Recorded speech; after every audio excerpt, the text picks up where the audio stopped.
even once the game is finished, you still don't really have like a good conclusion of what was going on. I don't want to spoil it until it gets to the end, but you still don't really know what it was like about. I mean, what was going on? Like you knew Sebastian came here with his fellow detectives and a rookie detective known as Julie Kidman and this other detective known as Joseph. So all three of them came to like this to investigate this hospital place or whatever, where they found the Dr. Marcel, and he brought up the idea of this patient called Ruvik, who's apparently like supernatural,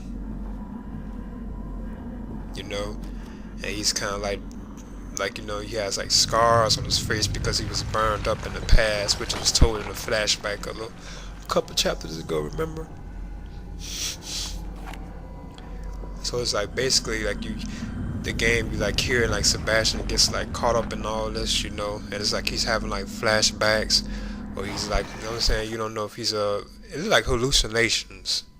You still don't know if they're like hallucinations, or you can even look at like he's already dead, like I mentioned before. It's like you really don't know what was really going on. But he was here trying to help, and he was actually trying to find. It eventually got to the point where he was just trying to find the patient Leslie, who was also a patient of Marcel, just like Ruvik was, And Ruvik is apparently like the antagonist of the game, the villain of the game. So that's why it's kind of like you kind of have like confusions to what it's about, Which maybe they come up with like Leslie,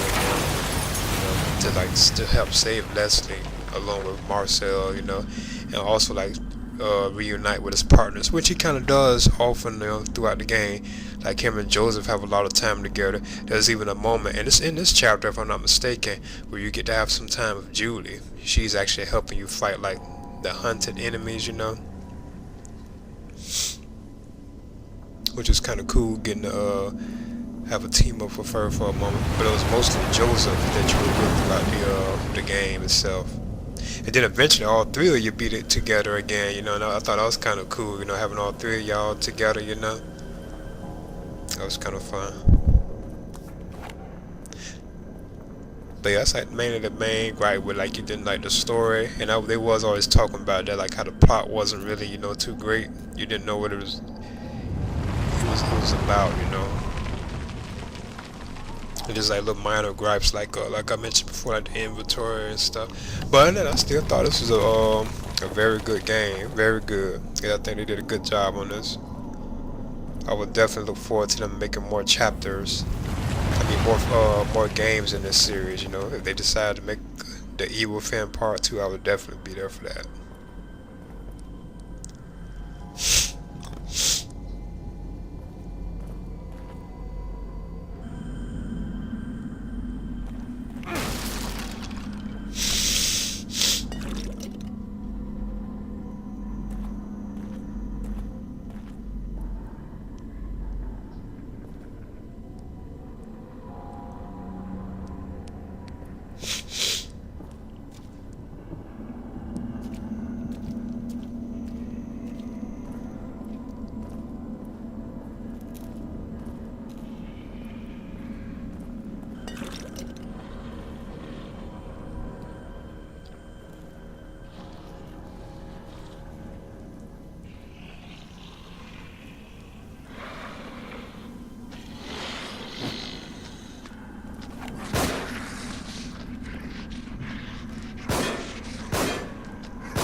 Now, if I'm not mistaken, I think this is the chapter that introduced the guys with the masks, which were unbreakable. Now, you can shoot at their mask, like their face, and it won't break.